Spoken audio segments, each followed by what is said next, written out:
Agora sim, você vai acompanhar ao vivo, aqui com a gente, no Jornal ATM TV, uma entrevista com um advogado. Nós convidamos um especialista para falar sobre um tema que tem tirado o sossego de moradores aqui em Altamira, que é justamente esse conflito entre mototaxistas e motoboys, que estão trabalhando para um aplicativo de mobilidade urbana, um novo aplicativo que chegou na cidade. O conflito é justamente por causa disso, porque tem um novo aplicativo que está gerando essa concorrência e, supostamente, essa revolta.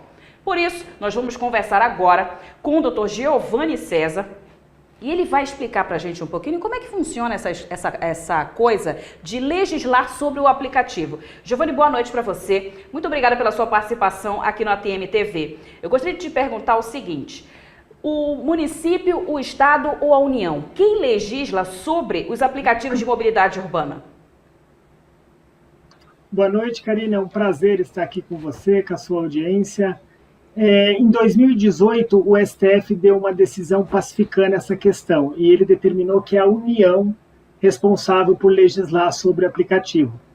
E o Brasil é um dos únicos países que não tem legislação nenhuma sobre aplicativos de mobilidade urbana. Ou seja, essa falta de legislação específica acaba abrindo caminho para esse tipo de conflito, né? Exatamente, porque acaba tornando uma concorrência desleal. Porque você tem um lado um motorista que paga imposto, paga tributo, que tem suas contribuições, e de outro lado um motorista de aplicativo que não paga tributo, não recolhe INSS, pode trabalhar em horários muito acima do permitidos pela Constituição Federal. Então acaba sendo uma disputa desleal, vamos dizer assim. Entendi. Agora, Giovanni, explica pra gente com relação a essa questão do funcionamento do aplicativo. Nós não temos uma legislação, né, que trate sobre esse controle, como é que funciona. Mas você já explicou pra gente que quem legisla sobre é a União. Mas nesse caso, surge um aplicativo novo de mobilidade urbana e chega e se instala em uma cidade, por exemplo. Ele pode ser proibido de funcionar? Não. O município não tem poderes para proibir um aplicativo de funcionar. O único ente que poderia ter esse poder é a União Federal. E a gente tem percebido aí que toda vez que a União tenta se debruçar sobre esse tema, de legislar, de regulamentar, acontece aquela bagunça generalizada, greves, um apoio popular muito grande para que não se regularize, porque regularizar implica em necessariamente subir um pouco o preço das corridas, e a gente acaba ficando nesse imbróglio, nesse limbo, né? Então, o município não poderia restringir um aplicativo de funcionar, nem o município, nem o estado, somente a União Federal. Agora, no caso, para um aplicativo funcionar de forma que a gente entenda como um funcionamento legal, o que ele precisa fazer? Hoje em dia, ele precisa só estar cadastrado nos órgãos regulamentadores, né?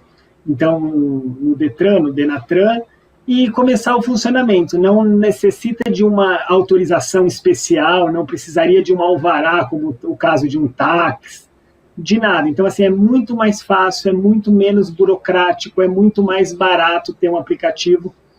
Por isso que causa essas revoltas populares, esse embate entre populações. Isso é muito triste, porque são todos trabalhadores, né? Exatamente. Tanto o trabalhador do aplicativo, quanto aquele trabalhador autônomo. Então, quando a gente deixa por conta do particular e não tem uma regulamentação, às vezes acontecem esses problemas sociais. E como que funciona em outros países? Qual que é a diferença de países como, por exemplo, Estados Unidos ou alguns países da Europa e aqui o que está acontecendo no Brasil? O que acontece? Assim, a gente tem uma legislação, Karina, de 1943. Nossa, muito Então, velho. de fato, é muito difícil você enquadrar esses motoristas de aplicativo numa lei tão antiga. A lei não foi criada para isso. E então a regulamentação, no meu ponto de vista, teria que ser no sentido de garantir pelo menos um seguro se esse motorista acontece um acidente, se ele tem o carro roubado, ele precisaria ter pelo menos um seguro, um recolhimento do INSS. Por quê? Porque amanhã ele vai se aposentar. E se ele nunca recolheu, como que fica essa aposentadoria dele? Como que fica esse financiamento da Previdência Social. Isso não é falado. A gente tem aplicativos de bicicletas, por exemplo, entregas de bicicleta, que às vezes o trabalhador ele pedala 12, 13 horas e não é garantido nenhum mínimo legal para ele. Então ele trabalha 12, 13 horas e não ganha nenhum salário mínimo. Ele não tem a mínima regulamentação de higiene, não tem banheiro, não tem nada. Esses aplicativos, como eles não consideram os trabalhadores como funcionários, como trabalhadores, mesmo eles consideram como parceiros, eles não admitem nem que se tenha um grupo para representá-los para tentar uma condição melhor. Bem complicado. Nesse caso, você como advogado, você observando esse comportamento da União, de certa forma, não insistir em regulamentar isso, é uma falha do Estado nesse sentido? Do Estado-União, no caso? Sim, mas assim, é muito engraçado, porque a partir do momento também que a União deixa de regulamentar, de alguma maneira ela está dando preferência. E ela está dando preferência para quem? Para essas grandes plataformas. Exatamente. Então, é muito cômodo para uma plataforma não ter uma regulamentação e ele faz como ele bem entende. Às vezes, ali, quando ele vê que tem uma tensão social, ele dá um mínimo de direito ali, ele garante alguma coisinha ali, mas o Estado falha muito em atender a população.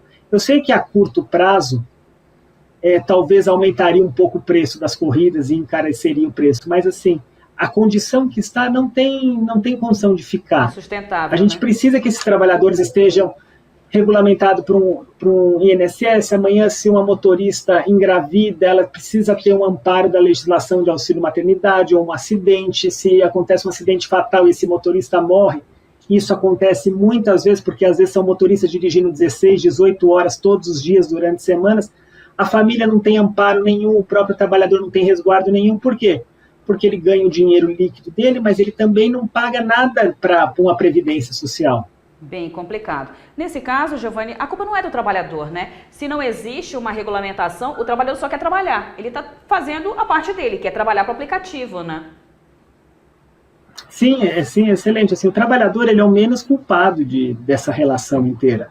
Ele só precisa trabalhar, e como a gente tem por várias vezes um Estado ineficiente, ele também não quer pagar R$1 a mais daquele dinheiro que é tão curto para ele.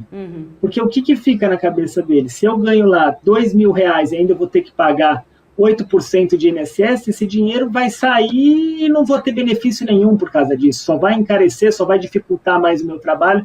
Então a gente tem um período também de desacreditar no Estado. Bem complicado.